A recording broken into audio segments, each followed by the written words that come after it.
David B. Joseph y Penélope Rossano Apple Inc. En 2012. El 5 de octubre de 2011, Steve Jobs falleció trágicamente a consecuencia del cáncer. El recientemente jubilado CEO de Apple Inc. era considerado una leyenda, habiendo logrado que Apple pasara de ser una compañía al borde de la bancarrota a ser una de las empresas más grandes y rentables a nivel mundial. Aún más, a lo largo de ese proceso, Jobs logró revolucionar muchas industrias. Había pocas empresas cuyo éxito estuviera tan identificado directamente con su CEO. El sucesor de Jobs, Tim Cook, tenía entonces un reto sin precedentes, como mantener el éxito de Apple en productos como ordenadores, dispositivos MP3, teléfonos y tabletas, y al mismo tiempo llevar la compañía todavía más lejos. La compañía se fundó como Apple Computer, y fue muy conocida por sus ordenadores personales Macintosh PC, durante las décadas de 1980 y 1990. Pese a lo fuerte de su marca, crecimiento rápido y grandes beneficios durante los últimos años de la década de 1980,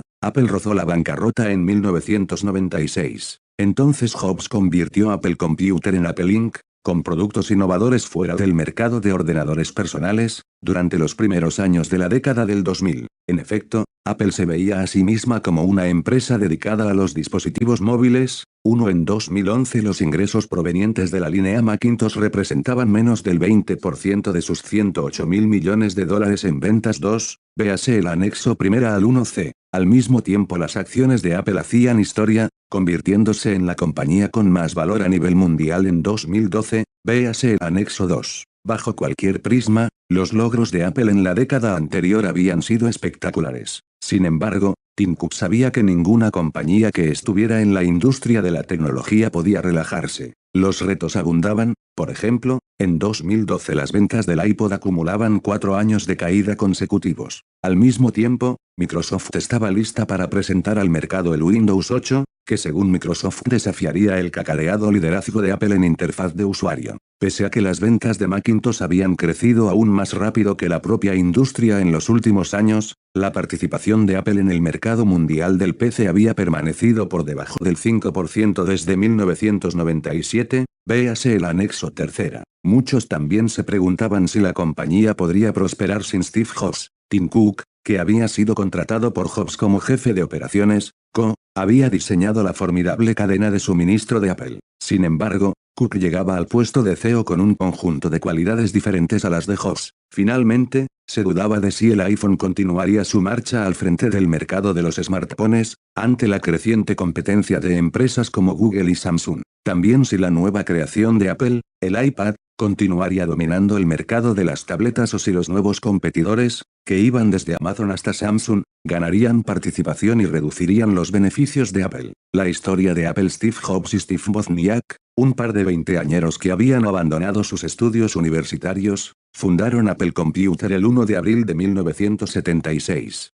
Fecha en la que se celebra el tradicional Día de los Inocentes en Estados Unidos. Ellos trabajaban en el garaje de la familia Jobs ubicado en Los Altos, California, donde construyeron una tarjeta de circuitos de ordenador a la que denominaron Apple y durante los meses siguientes elaboraron 200 unidades y sumaron un nuevo socio. Antes de Cristo Mike Markkula Jr., un hombre de negocios que logró atraer inversiones de capital. La misión de Jobs fue la de presentar al mercado una computadora fácil de usar, lo que llevó al lanzamiento del Apple I en 1978. Este nuevo producto desató una revolución en el mundo del ordenador y llevó a la industria del PC a lograr ventas de $1.000 millones anuales en menos de 3 años. Apple se convirtió rápidamente en la empresa líder logrando vender más de 100.000 Apple I a finales de 1980. En diciembre de 1980 Apple lanzó una exitosa IPO. La posición competitiva de Apple cambió fundamentalmente en 1981, cuando IBM entró en el mercado del PC. El PC de IBM, que usaba un sistema operativo, OS, de Microsoft, el DOS, y un microprocesador, llamado también CPU, de Intel, era un sistema relativamente abierto que otros productores podían clonar. Por el contrario, Apple practicaba la integración horizontal y vertical, se apoyaba en la propiedad de sus diseños y rehusaba dar licencias de hardware a terceras partes. Los PCs de IBM no solo iban ganando más participación de mercado, sino que también emergían como el nuevo estándar de la industria. Apple respondió lanzando el Macintosh en 1984. El Mac marcó un gran progreso en cuanto a la facilidad de uso, diseño industrial y elegancia técnica. Sin embargo, el lento procesador del Mac y la falta de software compatible, limitaron las ventas. Los ingresos netos de Apple entre 1981 y 1982 cayeron un 62%, desencadenando una crisis en la empresa. Jobs, quien a menudo era referido como el alma de Apple, fue forzado a retirarse en 1985. El golpe de estado dentro del consejo de administración dejó el timón a cargo de John Sculley, un ejecutivo reclutado por Jobs de Pepsi Cola por sus grandes habilidades en marketing. Los años de Sculley, de 1985 a 1993. Sculley introdujo el Mac en nuevos mercados, más notoriamente en campos como la publicidad y la educación. El mercado de ordenadores de sobremesa desktop de Apple fue impulsado por su software superior, como por ejemplo el PageMaker de Aldus, posteriormente conocido como Adobe, y periféricos como las impresoras láser. En educación, Apple logró conseguir más de la mitad del mercado. La empresa logró estabilizar y recuperar su participación mundial de mercado llegando a un 8%, véase el anexo tercera. Hacia 1990 Apple tenía $1.000 millones en efectivo y logró ser la compañía de PCs más rentable del mundo. Apple ofrecía a sus clientes una completa gama de soluciones de sobremesa, incluyendo hardware, software y periféricos los cuales se podían simplemente conectar y usar. Plug and Play. Apple también se siguió distinguiendo por diseñar sus productos desde cero, utilizando chips, unidades de disco, y monitores únicos. Los PCs compatibles de IBM redujeron la diferencia en facilidad de uso cuando Microsoft lanzó al mercado el Windows 3 en 1990. Aún así, como lo hizo notar un especialista, la mayoría de los usuarios de IBM o de las compatibles tienen que soportar a sus ordenadores. Mientras que los clientes de Apple aman a sus Macs, La lealtad de los clientes de Macintosh permitió que Apple vendiera sus productos a un precio premium. Los Mac con mejores prestaciones podían conseguirse por precios que llegaban a los $10.000, logrando un margen que bordeaba el 50%. Sin embargo, a medida que los precios de los IBM compatibles caían, los Macs parecían caros. Como líder de ventas en volumen, los ordenadores compatibles con IBM también atraían a la vasta mayoría de nuevas aplicaciones. Por otro lado, la estructura de costes de Apple era alta. Apple asignaba el 9% de sus ventas a la investigación y desarrollo, comparado al 5% de Compaq, y al 1% que asignaban los fabricantes de clónicos de IBM. Después de asumir el cargo de jefe de tecnología, CTO, en 1990, Sculley trató de empujar a Apple al gran público, intentando hacer de la empresa un fabricante de computadoras de bajo coste, más atractivas para el mercado de masas. Por ejemplo, Mac Classic, un computador con un precio de $999, estaba diseñado para competir mano a mano con los clónicos de IBM que eran vendidos a bajos precios. Sculley también decidió forjar una alianza con el rival más importante de Apple, IBM. Ambas compañías trabajaron juntas en dos importantes acuerdos de riesgo compartido, joint ventures, uno para crear un nuevo sistema operativo para PC y otro que pretendía lograr aplicaciones multimedia. Apple acometió otro proyecto cooperativo que involucraba a Novell e Intel para lograr que el sistema operativo de los Macintosh, el MacOS, pudiera trabajar sobre chips Intel, que tenían una velocidad de procesamiento más rápida. Estos proyectos se aunaron a la ambición de lanzar un nuevo producto de éxito cada 6 a 12 meses. Esto condujo a Apple a un asalto a gran escala a la industria del PC. Aún así, el margen de la empresa cayó al 34%, 14 puntos por debajo del promedio de la empresa en los 10 años anteriores. En junio de 1993, Sculley fue reemplazado por Michael Spindler, quien era presidente de la compañía. Los años de Spindler y Amelio, de 1993 a 1997. Spindler canceló el plan de poner el MacOS sobre chips Intel y anunció que Apple daría licencia a un reducido número de empresas para que pudieran clonar el Mac. Él también trató de reducir costes, lo que llevó a un recorte del 16% en la plantilla de Apple, y trató de impulsar el crecimiento internacional de la compañía. En 1992, el 45% de las ventas de Apple provenían del extranjero. Pese a estos esfuerzos, Apple perdió fuelle. En 1995 una encuesta de la revista Computer World mostró que ninguno de los usuarios de Windows consideraría comprar un Mac, mientras que más de la mitad de los usuarios de Apple pensaban comprar una computadora con base Intel 7, véase el anexo 4. Spindler, al igual que su predecesor, tenían puestas altas expectativas en un revolucionario suroeste que cambiase por completo el destino de la empresa. Pero, a fines de 1995, Apple e IBM rompieron sus acuerdos. Después de haber gastado más de 500 millones de dólares, ninguna de las partes quería adoptar una nueva tecnología. Después de unas pérdidas de 69 millones de dólares durante el primer trimestre del año fiscal de 1996, la compañía nombró otro nuevo CEO, Gilbert Amelio, quien era miembro del consejo de administración de Apple. Amelio proclamó que Apple retornaría a su estrategia premium de diferenciación de precio. Aún así, las ventas de Macintosh cayeron en medio del fracaso de Apple para poder producir un nuevo sistema operativo que lo mantuviera por delante del Windows 95 de Microsoft. En diciembre de 1996, Amelio anunció la adquisición de Next Software, creada por Steve Jobs después de su salida de Apple, y planeó desarrollar un nuevo sistema operativo basado en Next, al tiempo que Jobs regresaba a Apple como un asesor a tiempo parcial. Pese a más recortes laborales y esfuerzos de reestructuración, Apple perdió 1.600 millones de dólares bajo la dirección de Amelio, y su participación de mercado mundial disminuyó drásticamente a menos del 3. Véase el anexo tercera. Se llegó a un momento en el que algunas personas dentro de la empresa creían que Apple estaba a solo 90 días de ser declarada en bancarrota. Para salvar la empresa, Steve Jobs pasó a ser el CEO interino de Apple en septiembre de 1997. Steve Jobs y la transformación de Apple. Jobs se movió rápidamente para cambiar Apple. En agosto de 1997, Apple anunció que Microsoft invertiría 150 millones de dólares en la empresa y firmó un compromiso de 5 años para desarrollar productos básicos, como Microsoft Office,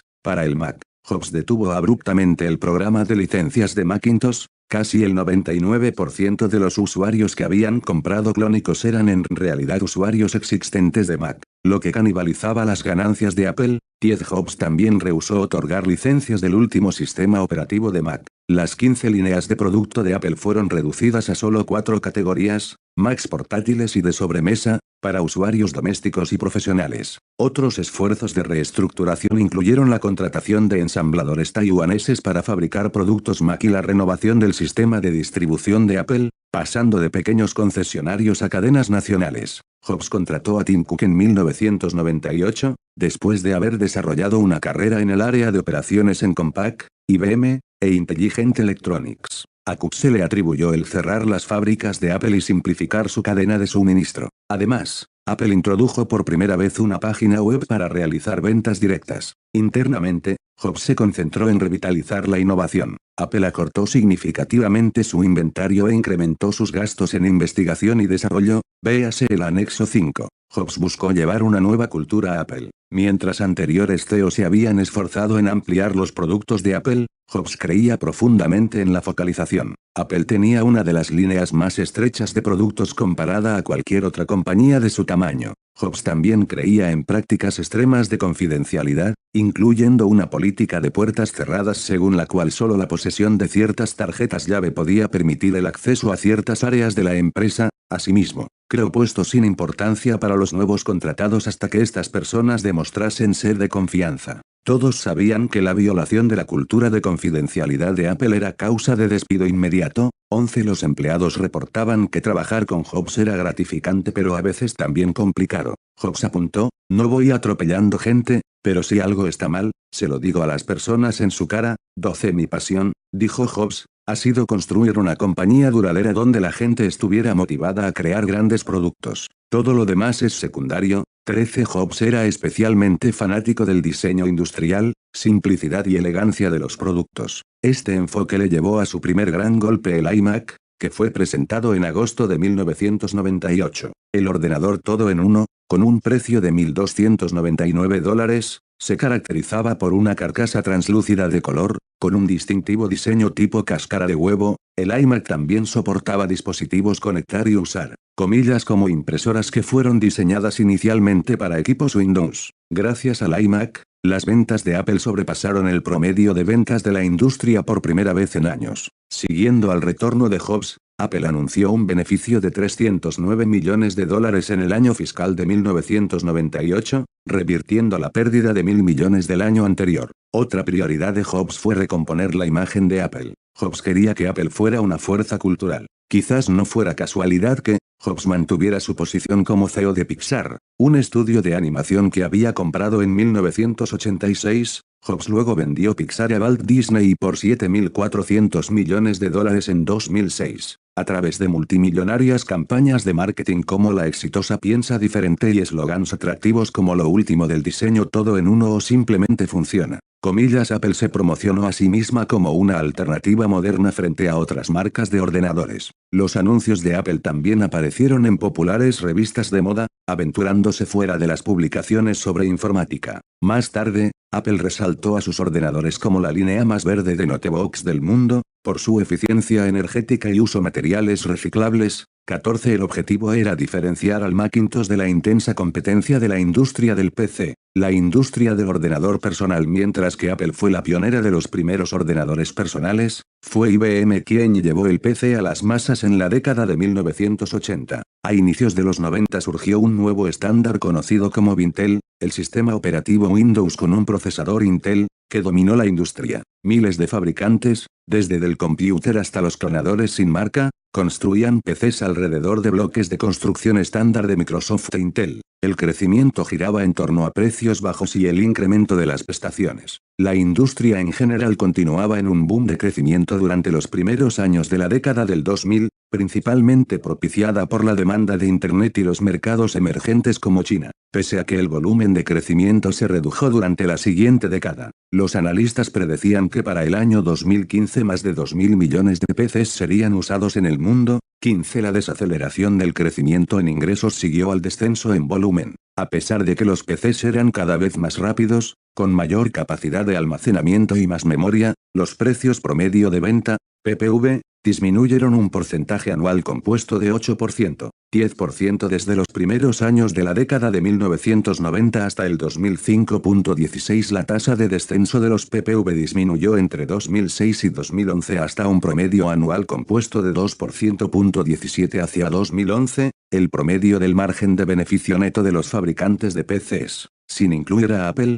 era de 5%.18. La estandarización de componentes llevó a los fabricantes de PCs a recortar gastos en I+D hasta una horquilla del 1% al 3 de los beneficios. 19. Véase el anexo 5. A medida que los contratos de fabricación en Taiwán y China se hacían más populares, las firmas asiáticas tomaban más responsabilidad en las innovaciones, como por ejemplo el diseño industrial. Surgían también nuevos productos PC. Los ordenadores portátiles comenzaron a ganar popularidad a finales de la década de 1980 y, 3 décadas más tarde, los portátiles representaban cerca del 60% de las ventas de PCs a nivel mundial. 20. El crecimiento de la demanda de portátiles estaba ligado a los precios bajos. El PPV de los PCs portátiles fue de $746 en 2011. 21. Habiendo disminuido un 25% en solo 3 años. 22. Una nueva subcategoría de producto, el llamado netbook, despegó durante la crisis económica global de 2009. Estos ligeros mini ordenadores tenían almacenaje limitado y estaban optimizados para la web. Los consumidores más sensibles al precio estaban encantados con su precio promedio de $400. 23. El interés inicial en esta categoría fue inmenso, más de 40 millones de netbooks fueron vendidos en 2009, pero el lanzamiento del iPad en 2010 los llevó a un rápido descenso. Aún más, otra categoría de portátiles, denominada Ultrabook, llegó al mercado en 2011. Este notebook muy delgado y ligero basado en Windows era un PC de alto rendimiento, con el que los fabricantes esperaban poder atraer una nueva demanda y acelerar los ciclos de reemplazo cuando los precios disminuyeran. Compradores y distribución. Los compradores de PCs se ubicaban en 5 categorías: doméstico, negocios pequeños y medianos, SMB, corporativos, educación y gobierno. Los usuarios domésticos representaban el segmento más grande y sumaban cerca de la mitad de las ventas de PCs, 25. Mientras todos los consumidores se preocupaban enormemente por los precios, los consumidores del segmento doméstico también valoraban diseño, movilidad y conectividad inalámbrica. Los consumidores empresariales ponderaban el precio con el servicio y soporte. En el sector educación, los consumidores dependían de la disponibilidad de software. En cuanto a la distribución, un importante cambio se produjo en los primeros años de la década de 1990, cuando consumidores de PCs más entendidos se alejaron de los vendedores de servicio completo. que principalmente vendían marcas establecidas a jefes de empresas. En su lugar, las grandes empresas empezaron a comprar directamente a los fabricantes, mientras que los consumidores domésticos y pymes comenzaron a adquirir ordenadores a través de grandes tiendas como Walmart o Costco, o a través de minoristas de productos electrónicos como Best Buy, así como mediante minoristas de la web. Al mismo tiempo, el también denominado canal de caja blanca, el cual estaba caracterizado por máquinas genéricas ensambladas por emprendedores locales, representaba un gran canal de ventas de PCs, especialmente en mercados emergentes. Los computadores caja blanca representaban cerca del 30% del mercado total en 2011 y eran más frecuentemente vendidos a pequeñas oficinas y oficinas domésticas. 26 fabricantes de PCs. Los 4 principales vendedores,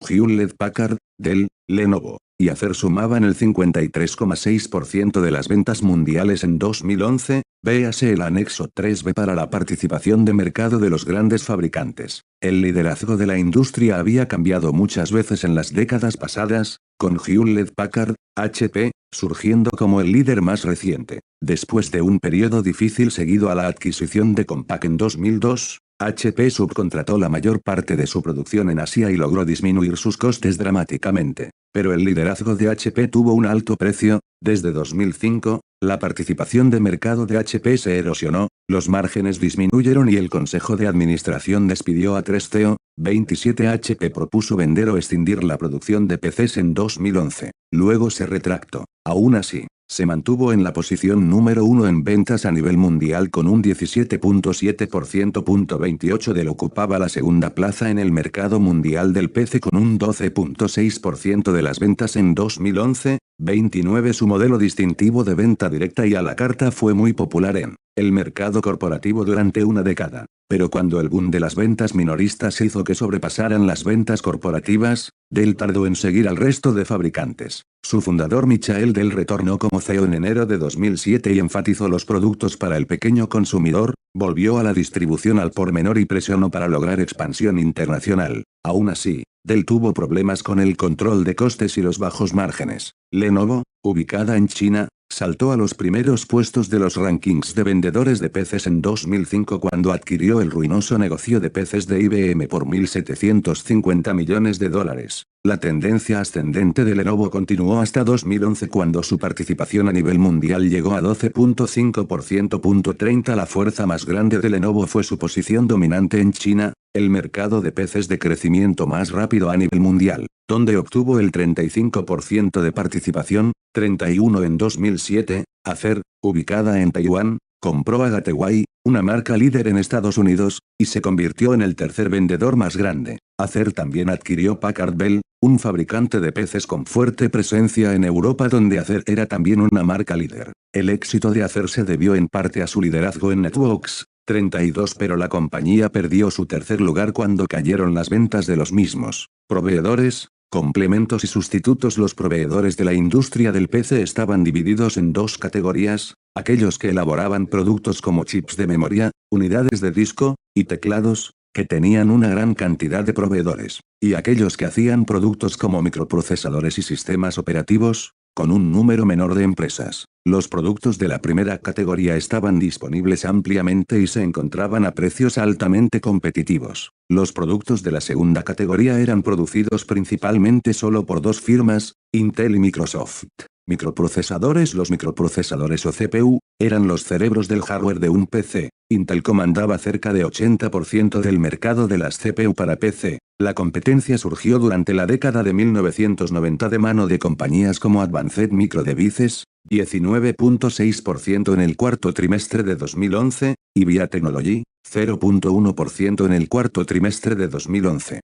33 Intel se mantuvo como líder de mercado a base de tecnología de punta, fabricación a escala y una poderosa marca. Desde 1970, los precios de las CPU, ajustados por cambios en la potencia de los ordenadores, habían caído a razón de un 30% de promedio anual. 34 El rendimiento de las CPU continuó doblándose cada 18 a 24 meses, aproximadamente, pero los precios de los microprocesadores se habían estabilizado en los últimos años. Sin embargo, ARM, una CPU de bajo precio, bajo consumo y bajo rendimiento que era usada en smartphones, esperaba entrar en el mercado del PC en 2012. Sistema operativo Suroeste era el software que manejaba los recursos del PC y soportaba sus aplicaciones. Microsoft había dominado este mercado desde que se lanzó el PC de IBM en 1980. Más del 90% de todos los PCs en el mundo utilizaban alguna versión de Windows. El gran éxito de Microsoft en el nuevo milenio fue Windows XP. Introducido en el mercado en octubre de 2001, XP logró vender más de 17 millones de copias en sus primeras 8 semanas.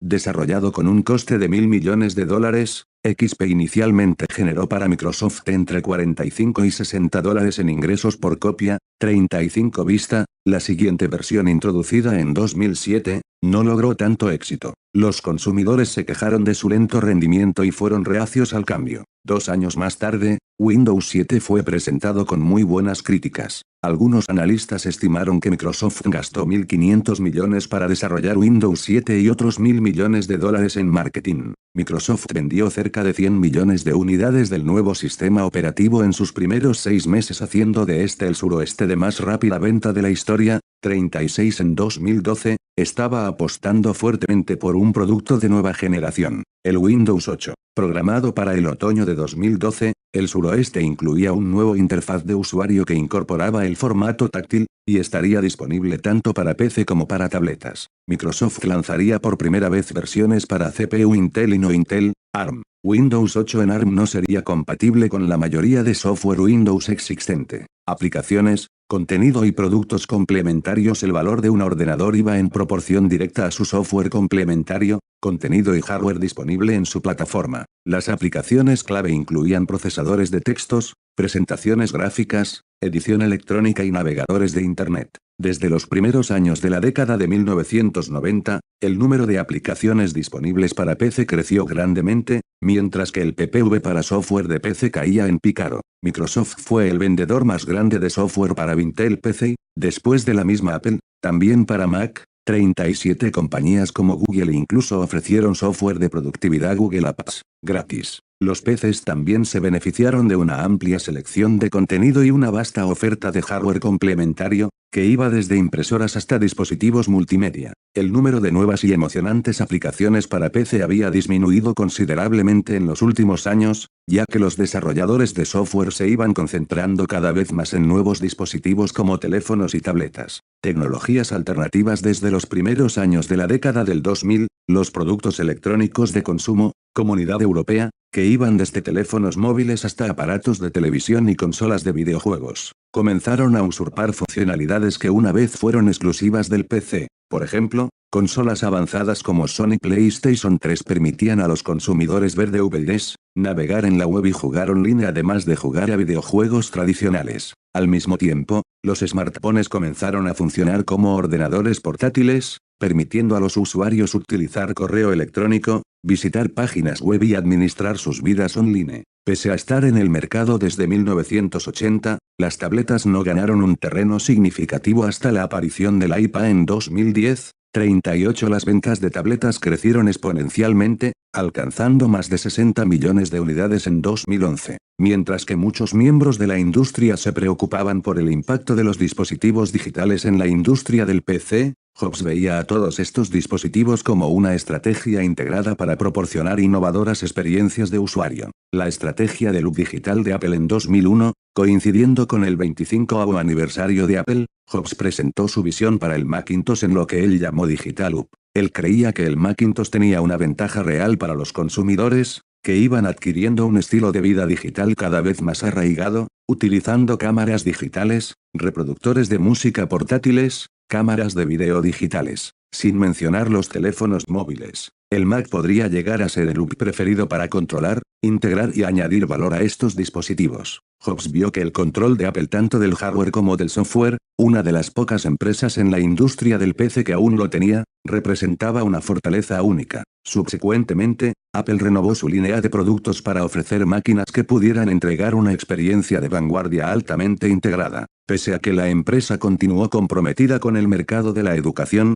Los nuevos productos PC se concentraron en consumidores de tipo doméstico. Las ventas de ordenadores Apple fueron creciendo más rápido que la industria. Gracias a su marketing creativo y a sus muchos e innovadores productos de informática, como el Mac Air ultra delgado, Apple se convirtió en el tercer vendedor más grande de Estados Unidos. Con 11.0% de unidades vendidas en el cuarto trimestre de 2011.39, la fortaleza más grande de la organización se basaba en su categoría de PC de precio premium. 91% de los ordenadores con un precio mayor a $1.000 en el mercado norteamericano eran vendidos por Apple. 40 globalmente, la participación de mercado de Apple había crecido sostenidamente desde 2004, sin embargo, continuaba por debajo del 5% a finales de 2011.41. Cambiar el Macintosh para alcanzar su visión. Jobs hizo 4 cambios importantes en el Macintosh: presentó un nuevo sistema operativo, cambió a una nueva arquitectura de chip, invirtió en un nuevo conjunto de aplicaciones exclusivas y apostó por la Apple Store. Primero, y quizás más importante, Apple introdujo un nuevo sistema operativo en 2001, la primera plataforma completamente revisada desde 1984. El Mac OS X estaba basado en Unix, un suroeste más estable, de potencia industrial preferido por los profesionales de la informática. Los analistas estimaban que el Mac OS X le costó a Apple $1.000 millones, aproximadamente. Apple entregaba versiones mejoradas cada 12 a 18 meses, una frecuencia más alta que la de Microsoft. Con el tiempo, Apple convergió lentamente el suroeste de su PC con el suroeste de su iPhone y otros dispositivos electrónicos. Segundo, desde los primeros años de la década de 1990, Apple había construido sus Macs con un procesador de IBM, llamado PowerPC. En 2006, Jobs realizó una inversión muy grande para mover Apple a los chips Intel. El año siguiente, la línea entera de Macintosh utilizaba Intel 42. Esto fue crítico para el resurgimiento del Mac. Los chips Intel permitieron a Apple fabricar portátiles que eran más rápidos y a la vez consumían menos energía. 43. En 2011, los portátiles sumaban el 72%. 44 de todas las ventas de Macintosh, comparado con el 38% 9 años antes. Con el Intel Inside, el Mac podía también ejecutar nativamente Microsoft Windows y sus aplicaciones. Esta capacidad potencialmente compensaba una prolongada desventaja del Mac, la relativa falta de software compatible con Macintosh. El tercer elemento de la nueva estrategia de Macintosh fue desarrollar un conjunto de aplicaciones propias. Así, se diseñaron programas como iLife Suite, iPhoto, iTunes, iWeb que requirieron que Apple asumiera significativos costes de desarrollo. 45 al mismo tiempo, la compañía continuaba dependiendo de la cooperación de proveedores independientes de software clave, especialmente Microsoft. En 2003, después de que Apple desarrollase su navegador web Safari, Microsoft anunció que ya no desarrollaría Internet Explorer para el Mac. Sin embargo, Microsoft continuó desarrollando el Office Suite para Macintosh. La interoperabilidad completa con los productos Office era crítica para la viabilidad de Macintosh. Jobs, de todas formas, se protegió de ese riesgo mediante el desarrollo de aplicaciones de productividad iWork, incluyendo Pages, Keynote y Numbers. 46. La pieza final del rompecabezas de Jobs fue una nueva estrategia de distribución. La primera tienda de venta minorista de Apple fue inaugurada en McLean, Virginia, en 2001. Apple no solo quería que los consumidores vieran los atractivos diseños de Macintosh, quería también que la gente usara y experimentara directamente el software de Apple. Las tiendas de Apple proporcionaron a muchos consumidores su primera exposición a la línea de productos Macintosh. En 2011 la compañía estimaba que más de la mitad de las ventas al por menor de Mac eran a nuevos consumidores. 47. La división de ventas al por menor, con más de 300 tiendas en 13 países, sumaba el 13% de los ingresos totales de Apple. 48. Varios observadores consideraron la estrategia de venta minorista de Apple como un éxito rotundo. Un analista dijo que la compañía se había convertido en el Nordstrom de la tecnología. 49. Al mismo tiempo que muchos otros observadores creían que la popularidad de los productos multimedia, como el iPod, iPhone, y el iPad, era crítica para atraer a los consumidores a las tiendas y exponerlos al Mac. Yendo más allá del Macintosh, el cambio de Apple hacia la estrategia de digital comenzó con el debut del iPod en 2001, seguida por la del iPhone en 2007 y luego por la del iPad en 2010. Aunque las perspectivas de negocio del Macintosh habían mejorado, fue el iPod el que inició el crecimiento explosivo de Apple. Jobs quería que el iPod fuera simple, y dijo, para hacer que el iPod fuera realmente fácil de usar, y esto necesitó de mucha argumentación por mi parte. Necesitábamos limitar lo que el dispositivo en sí podía hacer.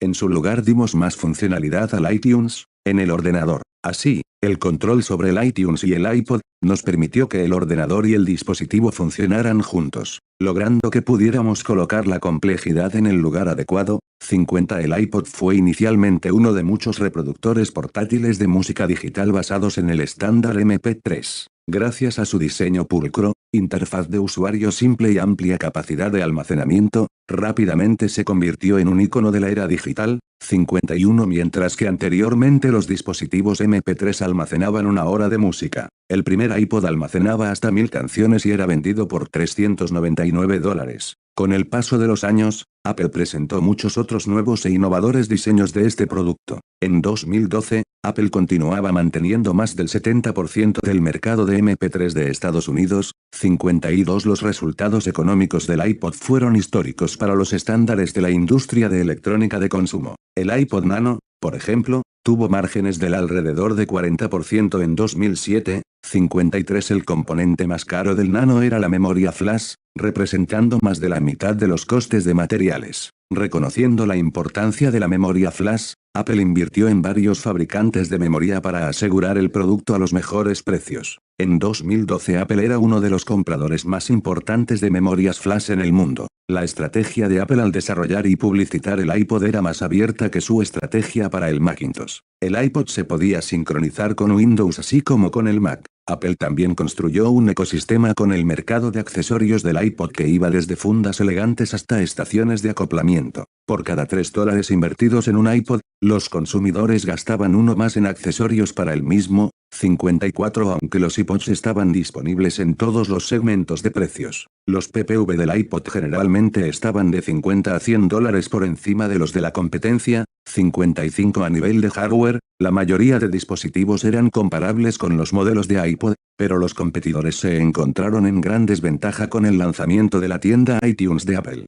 iTunes. Dos características que diferenciaban a los iPods de Apple eran el software iTunes, el cual sincronizaba los iPods con un ordenador, y la iTunes Music Store, inaugurada en abril de 2003. Estos dos elementos combinados completaban la visión de Apple de un hub de entretenimiento. 56 La tienda iTunes fue el primer sitio web legal que permitió la descarga de música con un formato de pago por canción. Los visitantes podían pagar 99 centavos por canción, proporcionadas por las 5 mayores compañías discográficas y por cientos de sellos independientes. La música descargada podía reproducirse en el ordenador del usuario, grabada en un CD, o transferida a un iPod. Al cabo de 3 días de lanzamiento del servicio, los usuarios de PC habían descargado 1 millón de copias de iTunes de forma gratuita y habían pagado por 1 millón de canciones. 57 Los consumidores estaban encantados con la vasta selección musical y su facilidad de uso, haciendo de la iTunes Store la tienda de música número 1 del mundo.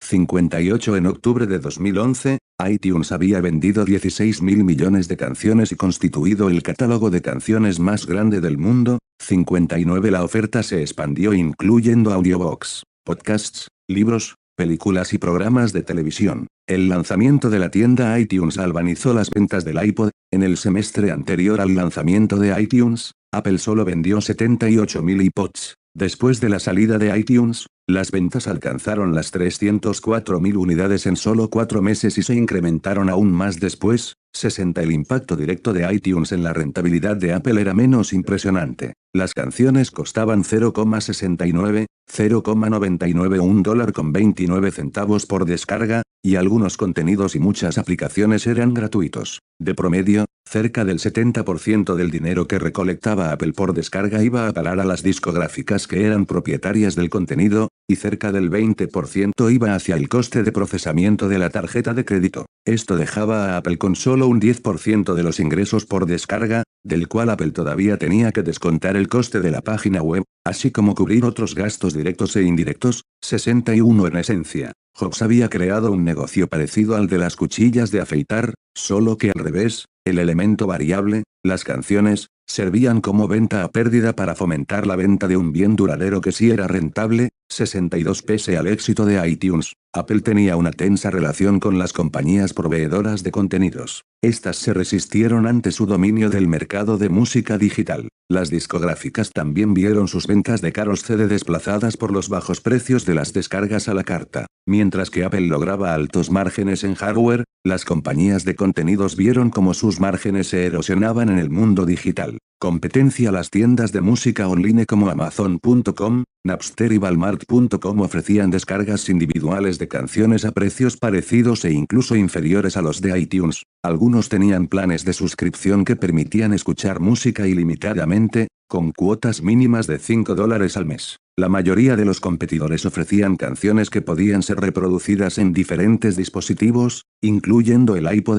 Además de estos servicios, el iPod también se enfrentaba a otros retos. Los servicios de radio por Internet, como Pandora, ofrecían música en streaming gratuita. Spotify permitía a sus usuarios crear sus propias listas de canciones, compartirlas y escuchar música en streaming gratis como un MP3 virtual. En algunos mercados, las discográficas lograban más dinero por Spotify que por iTunes. 63 En abril de 2012, la mayor parte de servicios streaming ofrecían música ilimitada por $9.99 al mes. Más allá de la competencia, Apple también se preocupaba por la futura demanda de iPods. Jobs tenía dos respuestas a estas amenazas. En 2009 compró Lala.com, un servicio de música en streaming. El acuerdo elevó sospechas de que Apple estaría explorando un modelo alternativo para almacenar y reproducir música digital, saltándose la necesidad de descargar música completamente. Y por supuesto, en junio de 2007, Apple introdujo el iPhone.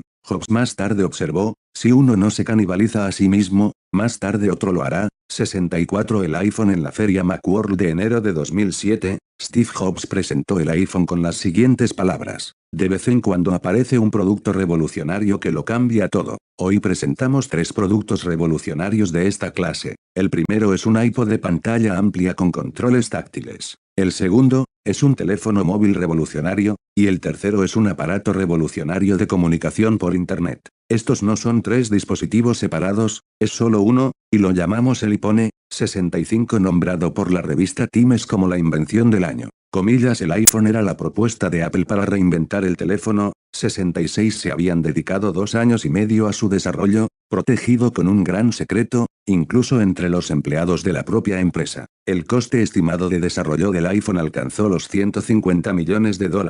Entrar en el mundo de los teléfonos móviles pudo haber sido una apuesta arriesgada para Apple. En esa época, la industria estaba dominada por Nokia, Motorola y Samsung, con cerca del 60% del mercado. Asimismo, estos productos estaban caracterizados por un ciclo de vida corto, un promedio de 6 a 9 meses, y tecnología sofisticada, incluyendo tecnología de radio, donde Apple tenía poca experiencia. En la distribución, Apple se enfrentaba a poderosos operadores de telefonía como T-Mobile y Vodafone, quienes controlaban las redes y a menudo los teléfonos usados en esas redes. En Estados Unidos, los dos más grandes distribuidores Verizon Wireless y AT&T controlaban colectivamente más del 60% del mercado y sus redes estaban cerradas. Un teléfono de AT&T solo funcionaría en una red AT&T. En especial en Estados Unidos, un fabricante de teléfonos móviles dependía usualmente del operador para que proporcionase un subsidio que disminuyera el precio de compra para el consumidor en $250 o más.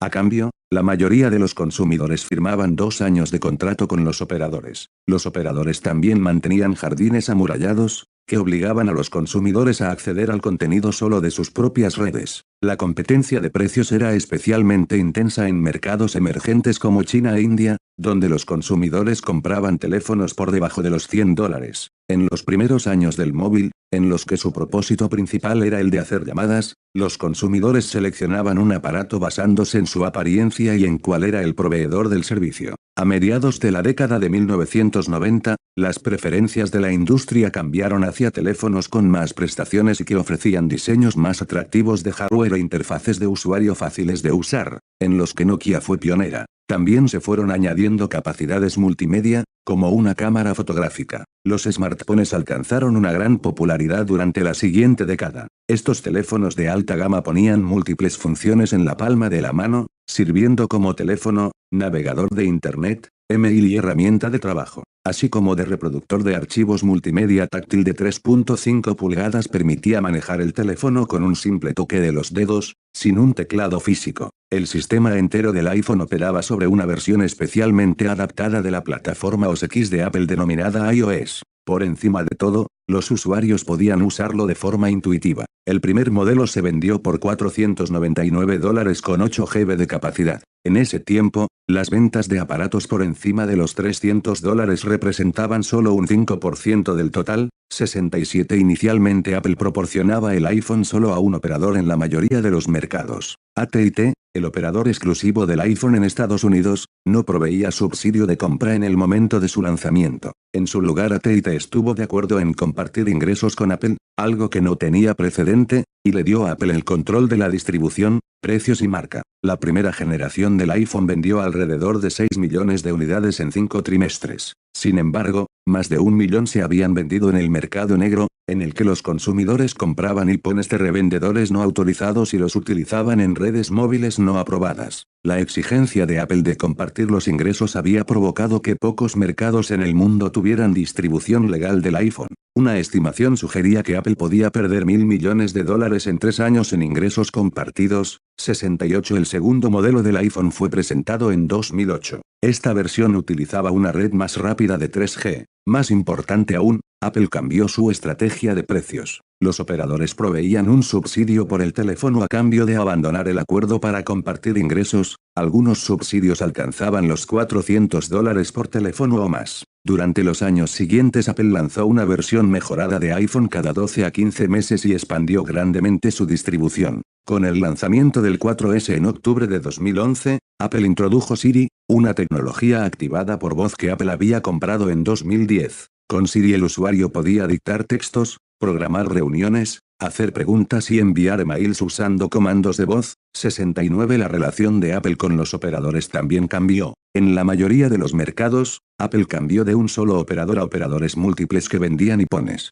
Cuando Apple añadía nuevos operadores tenía la reputación de ser un duro negociador. Sprint, por ejemplo, firmó un acuerdo de 4 años con Apple por $15.000 millones que comprometía al operador a vender por lo menos 24 millones de iPhones, 70 con cada nueva generación de producto. Apple también redujo el precio de generaciones anteriores. La combinación de grandes subsidios, bajos precios en modelos anteriores y la expansión de la distribución provocaron ingresos y volumen de unidades sumamente grandes. Véase el anexo 1b. Como resultado, Apple compitió con Samsung por el primer puesto en ventas de smartphones. 71 Los analistas también estimaban que Apple generaba más del 50% de los beneficios totales de la industria de los teléfonos móviles, con menos del 4% de ventas en unidades. 72 Desde los viejos tiempos de Apple, Steve Jobs siempre prefirió controlar las tecnologías críticas que guiarían la diferenciación de Apple. Para obtener mayor control de los teléfonos móviles, Jobs compró 2 compañías de diseño de microprocesadores ARM por cerca de $400 millones entre 2008 y 2010. 73 La serie iPhone 4 fue el primer teléfono de Apple que utilizaba un procesador propio, conocido como el A4. Más tarde el iPhone 4S utilizó el procesador de nueva generación A5, fabricado por Samsung y optimizado para cumplir las exigentes especificaciones de Apple en cuanto a duración de la batería y rendimiento. Los analistas estimaban que Apple tenía un PPV de $659 en sus iPhones, 74 mientras que los PPV de la competencia con un hardware similar estaban entre los $250 y los $350. El descenso del precio de componentes y mejoras en el diseño ayudaron a reducir la estructura de costes del iPhone. Un estudio demostró que el coste de los materiales de los últimos modelos de 16 GB fue de solo $188. 75 El primer iPhone tenía la mitad de capacidad de almacenamiento y costaba alrededor de $220 construirlo. 76 El empuje de Apple para reducir sus costes fue a menudo controvertido. Apple se había convertido en uno de los más importantes clientes de Foxconn en China. Después de muchos suicidios de trabajadores de Foxconn, Apple encargó un estudio a la Fair Labor Association, Asociación del Trabajo Justo, 77 la cual descubrió serias violaciones del código de conducta de la FLA, así como de la ley del trabajo de China. El CEO Tim Cook prometió actuaciones rápidas para que los subcontratados por Apple cumplieran con las normas. 4 años después de su lanzamiento, el iPhone sumaba el 44% de los ingresos totales de Apple. 78 en países como China. El iPhone apenas estaba despegando en 2012, aún sin subsidios. Los clientes chinos estaban dispuestos a comprar iPhones por precios que alcanzaban los $1000. A medida que países como China e India construían sus redes de 3G y 4G, se esperaba que la demanda por iPhones continuara creciendo rápidamente. App Store. Un componente clave del fenómeno iPhone fue el lanzamiento de la Apple App Store en 2008. Aplicaciones de software para PDA y smartphones habían existido durante años, pero la tienda de aplicaciones de Apple fue el primer punto de venta que hizo fácil la distribución, acceso y descarga de aplicaciones directamente al teléfono móvil. Muchas aplicaciones eran gratuitas, incluso las aplicaciones no gratuitas a menudo estaban disponibles a partir de 99 centavos. La App Store fue presentada como parte de iTunes, que ya tenía una gran popularidad. Los desarrolladores de software también dieron la bienvenida a la App Store ya que Apple hacía fácil el acceso a los clientes. Apple se reservaba el derecho de aprobar todas las aplicaciones y se quedaba con el 30% de las ventas de los desarrolladores de aplicaciones. La popularidad de la App Store era sorprendente. En los primeros 18 meses, 4.000 millones de aplicaciones habían sido descargadas a nivel mundial, 79 en mayo de 2012, más de 585.000 aplicaciones estaban disponibles en categorías que iban desde juegos hasta programas de productividad empresarial. Véase el anexo 7. Baltmosberg de The Wall Street Journal declaraba que el App Store es lo que hace que el precio del dispositivo valga la pena. 80 Las aplicaciones para dispositivos móviles se habían convertido en un negocio complementario muy interesante también para Apple. Durante el año fiscal de 2011, Apple generó 6.300 millones en ingresos por la venta de música, libros y aplicaciones, 81 a lo largo del tiempo. Apple también pagó cerca de 4.000 millones a desarrolladores por los 25 millones de aplicaciones que se descargaron a iPhones, iPods e iPads. 82 competidores. Al igual que en el PC, los competidores de Apple recaían en dos grandes categorías, horizontal y vertical. Fabricantes como Samsung Electronics, HTC, LG Electronics y Motorola seguían el enfoque horizontal, en el que ellos compraban licencias de Suroeste y construían su propio hardware. 83 La competencia más grande del iPhone llegó en 2012 de la mano de Android, una plataforma abierta y gratuita desarrollada por Google. Fue respaldada por un consorcio de 84 fabricantes de teléfonos móviles, chips y operadores, conocidos como la Open Android Alliance, Alianza de Dispositivos Abiertos. A medida que más fabricantes entraban en el mercado, la innovación en la plataforma del Android se disparó. Los teléfonos punteros de Samsung, HTC y otros, tenían pantallas más grandes y luminosas que el iPhone, algunos con mejores cámaras, audio mejorado, etc. Algunas compañías también añadieron sus propios interfaces de usuario y aplicaciones a Android. No fue una sorpresa que los desarrolladores vieran un gran mercado potencial que podría rivalizar con Apple. La combinación de tales factores fortaleció la plataforma para convertirla en el suroeste de smartphones más popular en 2011, véase el anexo 8. Entre los fabricantes de aparatos telefónicos, Samsung era el competidor más directo de Apple. Samsung entró relativamente tarde en el segmento de los smartphones, pero se convirtió en el líder en volumen de ventas en 2011 con la introducción de su Android Galaxy S2. El Galaxy S2 usaba la pantalla Super AMOLED desarrollada internamente por Samsung, considerada la más brillante en la industria. 84 Los analistas estimaron que los smartphones estaban generando aproximadamente el 80% del beneficio de explotación de la división de móviles de Samsung. 85 Aunque Android representaba la mayor parte de la estrategia del suroeste de Samsung, la compañía también trabajaba con Windows Phone, Tizen y Bada, una plataforma creada por la misma Samsung. Esta era una empresa gigante que fabricaba chips, PC, televisión y electrodomésticos, aparte de teléfonos. Véase el anexo 6. HTC, ubicada en Taiwán, había sido pionera en el desarrollo de smartphones, incluyendo ser la primera en lanzar al mercado teléfonos Android, 3G y 4G, mientras que las ventas de iPhone y Samsung superaron la media del sector a finales de 2011, HTC se mantuvo grande y rentable, pero perdió mercado. 86 LG Electronics, líder en teléfonos móviles tradicionales, luchó para revertir sus pérdidas de explotación y cambiar su imagen de compañía rezagada. 87 Motorola Mobility, que había padecido por culpa de la falta de escala y márgenes operativos pobres, fue comprada por Google por $12.500 millones. En un acuerdo que se esperaba que fuera cerrado a mitad de 2012, los analistas especularon que Google necesitaba la propiedad intelectual de Motorola. Todas estas compañías basadas en el Android tenían planes agresivos de lanzar nuevos dispositivos para competir con Apple en 2012. Research in Motion, RIM, y con una menor extensión, Nokia tomaron un enfoque vertical para controlar tanto hardware como software. Los teléfonos BlackBerry de RIM históricamente entregaban uno de los mejores servicios de email y fueron una de las elecciones más populares entre los consumidores corporativos. Pero la popularidad de los smartphones iPhone y Android puso el negocio de RIM bajo presión. 88 En 2012, RIM perdía mercado 89 rápidamente. Nokia sufrió la caída más grande. La compañía de móviles más grande del mundo durante más de una década, su fortaleza había estado en Europa y en países emergentes. Sin embargo, la competencia agresiva en precios de empresas chinas en el mercado de teléfonos móviles tradicionales y la virtual ausencia de Nokia del importante mercado estadounidense de smartphones, le estaban causando pérdidas. En 2012, Nokia había abandonado su propio suroeste, Symbian, y cambiaba al nuevo sistema Windows Phone de Microsoft.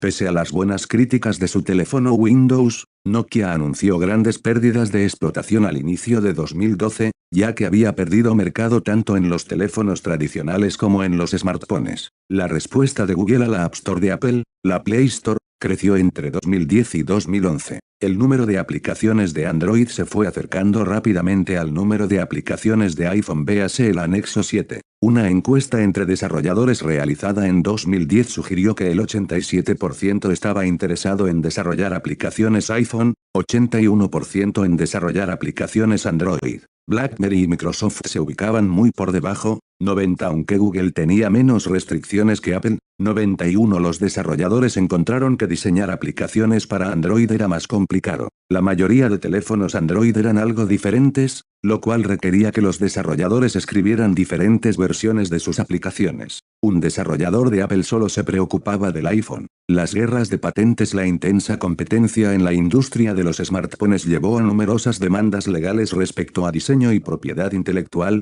92 Literalmente todos demandaban a todos en la industria. Jobs, sin embargo, era el CEO más agresivo en perseguir compensación legal. Desde los primeros días de Apple me di cuenta que prosperábamos cuando creábamos propiedad intelectual. Si la protección de la propiedad intelectual comienza a desaparecer, las compañías creativas desaparecerán o nunca llegarán a existir. Pero, existe una razón más simple: robar está mal, perjudica a otras personas, y perjudica tu propio carácter. 93 En 2010, Apple inició acciones legales contra algunos dispositivos Android, primero contra HTC y luego contra Samsung. Jobs explicó: voy a gastar cada centavo de los 40.000 millones de Apple en el banco, para corregir este mal. Voy a destruir Android porque es un producto robado. Estoy dispuesto a ir a la guerra termonuclear respecto a esto. Ellos están muy asustados porque saben que son culpables. 94 Críticas al iPhone. Mientras que las críticas al iPhone eran generalmente brillantes, algunas personas se quejaban de su incapacidad de utilizar la rápida red 4G LTE en 2012,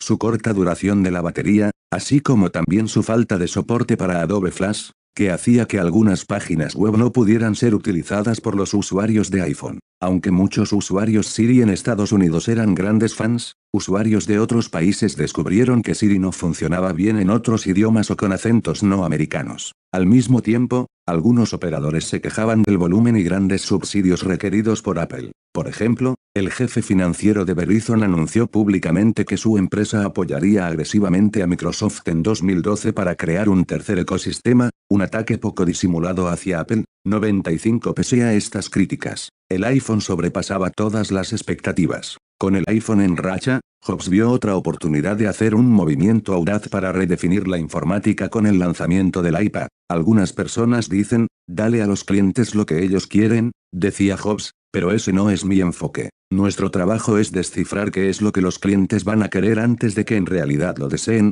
96 Eso fue lo que él hizo con el iPad. El iPad Apple presentó el iPad el 2 de marzo de 2010, y definió una nueva categoría de dispositivo que fue descrita por Jobs como incluso más intuitiva y fácil de usar que el PC, y donde el software Hardware y aplicaciones necesitan estar entrelazadas incluso de una forma más perfecta que en el PC. 97 Previo al iPad, las ventas de tabletas representaban solo un segmento trivial del mercado del PC. Cuando se lanzó el iPad, la demanda del mercado era cuando menos incierta, pero las dudas fueron rápidamente silenciadas, cuando las ventas del nuevo dispositivo se dispararon. Más de 450.000 iPads fueron vendidos durante su primera semana en el mercado. Jobs comentó: "Sienta muy bien el poder presentar el iPad al mundo. Va a cambiar las reglas del juego". 98 En febrero de 2012 el CEO de Apple Tim Cook anunció que 55 millones de iPads habían sido vendidos, sobrepasando incluso las estimaciones de los analistas más optimistas. 99 En menos de 2 años Apple había construido otro negocio de 35.000 millones de dólares. El precio del iPad estuvo originalmente entre los 499 y 829 dólares y fue vendido en Estados Unidos por las tiendas de Apple, operadores de telefonía móvil, y otras tiendas al por menor, Best Buy, Target, Staples. La tablet se caracterizaba por una pantalla LED de 9.7 pulgadas con una batería de 10 horas para leer de libros, ver películas, y algunas aplicaciones de productividad. Al contrario que los smartphones, los operadores no subsidiaban los iPads, los consumidores podían elegir si conectarse a Internet pagando a un operador para acceder a su red móvil, o simplemente usarla exclusivamente con conexión Wi-Fi. La mayoría de propietarios de tabletas optaban por el uso del Wi-Fi solamente. 100 Quizás el debate más grande sobre el iPad fue su modo de uso. Investigaciones de mercado indicaban que los propietarios de las tabletas las veían principalmente como dispositivos de consumo de contenido más que de producción del mismo. 101 Las actividades más populares realizadas con el iPad eran la consulta del email, juegos, ver videos largos, y comprar online. El iPad podía usar casi todas las aplicaciones iPhone, con algunas limitaciones. Para compensar esas limitaciones, los desarrolladores de software presentaron más de 1000 aplicaciones específicamente desarrolladas para el iPad en el momento de su lanzamiento. En marzo de 2012 la App Store de Apple tenía más de 200.000 aplicaciones específicas para iPad. 102 Con el tiempo los usuarios de iPad se hicieron más creativos y encontraron usos del iPad para todo, desde escribir música hasta menús de restaurante, herramientas de venta incluso, manuales de coches. Una primera polémica alrededor del iPad se planteó cuando Apple buscó ofrecer su propia tienda de libros electrónicos. Históricamente Jobs había insistido en precios bajos para contenido en el iPod y en el iPhone 99 centavos por canción, aplicaciones gratis o a un muy bajo precio. Pero al tratar de llevar editoriales y revistas al iPad, Jobs se enfrentó a los precios de Amazon, el cual distribuía el 90% de los libros electrónicos en el mercado a través de su Kindle Reader. Para estimular la demanda, Amazon manejaba precios de $9.99 para sus libros, a menudo por debajo del coste para Amazon. Las editoriales no estaban contentas con los precios, temían que los precios bajos devaluarían el contenido, y canibalizarían rápidamente los libros físicos. Apple ofreció a las editoriales poner sus propios precios, usualmente en una horquilla de 12 a 15 dólares por libro. Apple entonces se quedaba con un 30% de comisión. Después de resistirse inicialmente, Amazon fue forzada por las editoriales a hacer lo mismo. En abril de 2012, la participación de Amazon en el mercado de libros electrónicos había caído a un 60%. 103 Sin embargo, el Departamento de Justicia investigó la estrategia de Apple a inicios de 2012, acusando a la compañía y a 5 editoriales de manipular los precios. 3 empresas pactaron, mientras Apple y otras 2 editoriales decidieron pelear.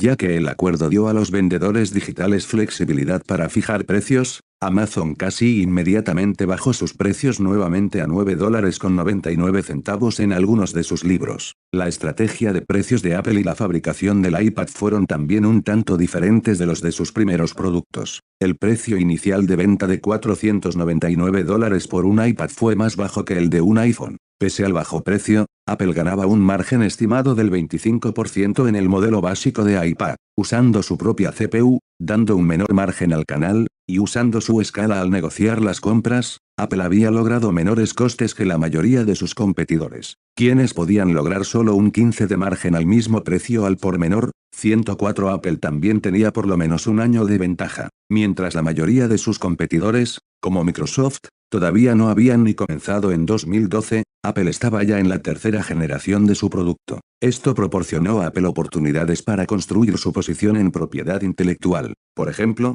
Apple había registrado patentes para sus originales cubiertas magnéticas presentes en la segunda y tercera generaciones de iPads. Pese a la formidable ventaja de Apple, por lo menos 20 grandes fabricantes de dispositivos móviles, PC y readers, lanzaron tabletas en 2011, véase el anexo 9. Competencia. Las tabletas basadas en el sistema operativo Android fueron apresuradamente introducidas en el mercado a finales de 2010, y para fines de 2011 Android mantenía un 38% de participación, 105. Apple tenía por lo menos 3 serios competidores potenciales en tabletas. 1. Fabricantes que utilizaban la versión de Android de Google. 2. Amazon, el cual usaba una versión de fuente abierta de Android, y 3. Las futuras tabletas basadas en unos de Microsoft.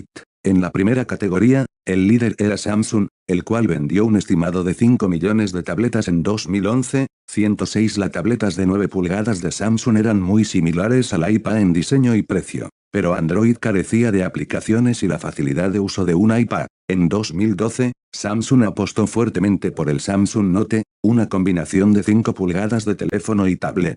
En contraste, Amazon tenía un modelo diferente, desarrolló un distintivo interfaz de usuario y vendía su tablet de 7 pulgadas, el Kindle Fire, a $199. El coste del producto de Amazon fue estimado en un poco más de $200, 107. Mientras Apple hacía dinero en hardware, Amazon esperaba hacer dinero en software, aplicaciones y contenido. Pese a críticas ambivalentes, los analistas creían que Amazon mantenía el 14% del mercado en el cuarto trimestre de 2011.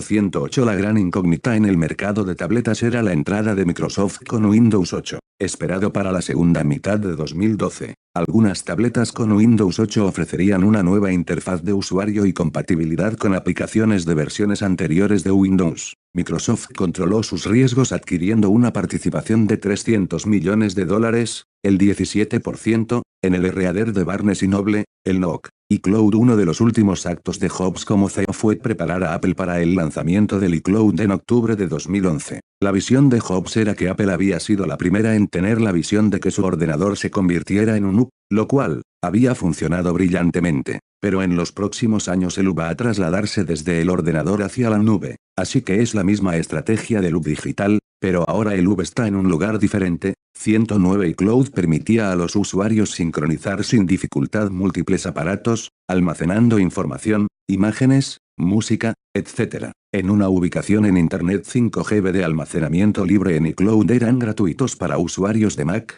iPhone, iPad e iPod Touch. Los consumidores podían también pagar por almacenamiento adicional. 110. Para apoyar al iCloud, Apple invirtió en un gran centro de datos en Carolina del Norte con un coste estimado de $500 millones de $111. Notablemente, el iCloud solo funcionaba con productos Apple, siguiendo la pauta de Apple. Competidores en sistemas operativos como Google y Microsoft ofrecieron sus propios servicios de almacenamiento en la nube, mientras que competidores de producto como HTC y Samsung cerraron acuerdos con Dropbox. Aunque menos elegante que iCloud, el Dropbox era una solución multiplataforma de almacenamiento en la nube que ofrecía a los consumidores de HTC y Samsung mucha más capacidad de almacenamiento gratis. Las decepciones ocasionales. Aunque casi todo lo que tocaba Jobs en la primera década del siglo XX se convertía en oro, su trayectoria no era totalmente impecable. Apple tuvo 2 productos notables que no cumplieron las expectativas. Uno de ellos fue el Mac Mini. Pensado como uno de los productos de entrada al sistema Macintosh, su precio de $599 no incluía un teclado, o un mouse. Los consumidores podían comprar un ordenador Windows de sobremesa con más funcionalidad y potencia a un precio más bajo. La otra decepción fue el Apple Television. Introducido en 2007, este receptor de televisión fue un intento de Apple para llevar contenido de video digital directamente al salón de los consumidores. Los usuarios podían ver películas y programas de televisión a través de Internet en un aparato de televisión, o conectar otros dispositivos de Apple a la televisión a través de una conexión Wi-Fi. Sin embargo, las ventas de Apple Television fueron pobres comparadas a los otros productos de Apple. Antes de su muerte, Jobs dijo haber encontrado la fórmula para una nueva generación de televisores, que los observadores de Apple esperaban para 2013 o 2014. El legado de Steve Jobs. Pocos o ninguno podrían estar en desacuerdo en que la evolución de Apple desde fabricante de PCs al borde del fracaso hasta llegar a ser una compañía de dispositivos móviles había sido un éxito espectacular. La mayor parte del crédito fue para Steve Jobs, el hombre que había cambiado las reglas de la empresa y de la industria una y otra vez. Por supuesto, Jobs no trabajó solo. Steve Wozniak, con quien Jobs fundó Apple Computer, fue una influencia clave en su vida y en los negocios, incluso cuando ya no era formalmente un empleado. El crecimiento continuado y sin fisuras del volumen de Apple fue orquestado por el nuevo CEO, Tim Cook. Jonathan Ives fue el líder detrás del diseño de los productos de Apple, incluyendo el iMac, MacBook Air, iPod, iPod Touch, iPhone y el iPad. Jobs demostró su confianza en Ives y la importancia de su rol en Apple al darle el control completo sobre el proceso de diseño. Muchos otros empleados contribuyeron a la cultura única detrás del éxito de Apple. En los siguientes 6 meses al fallecimiento de Jobs, solo un número reducido de empleados dejó la empresa. La salida más notable fue la de Ron Johnson, el arquitecto de la estrategia de las tiendas minoristas de Apple, quien dejó la empresa para convertirse en el CEO de JCPenney, Apple Inc. en la próxima década. Inevitablemente, muchos se preguntaban sobre lo que podría pasarle a Apple después de la muerte de Steve Jobs. La historia de las compañías de tecnología estaba llena de cohetes que fueron lanzados al espacio, solo para luego caer a la Tierra y estrellarse. En solo 6 meses, el CEO Tim Cook había demostrado que él dirigiría Apple de una forma un tanto diferente. Jobs, por ejemplo, tenía una fuerte oposición a pagar dividendos y a comprar acciones, pero Cook anunció que haría ambas cosas en marzo de 2012.112 y mientras que Jobs era muy agresivo en el terreno legal, Cook se inclinaba por un enfoque un poco más flexible, preferiría negociar antes que batallar, sobre propiedad intelectual. Pero la clave es que es muy importante que Apple no se convierta en el desarrollador para todo el mundo. 113. Pese a estas diferencias, Apple había obtenido resultados significativamente por encima de las expectativas durante la primera mitad del año de Cook. Por unas semanas, durante la primavera de 2012, la capitalización bursátil de Apple sobrepasó los $600.000 millones, haciendo de esta la compañía con más valor de la historia. Incluso después de la muerte de Jobs, el consejo de administración de Apple demostró su confianza en Cook al premiarlo con una de las compensaciones más altas conocidas en el mundo de los negocios, casi $400 millones en acciones. Con su consejo apoyándole y con un buen funcionamiento del negocio, Cook estaba en una excelente posición para dejar su propia marca en Apple. La única pregunta era cómo.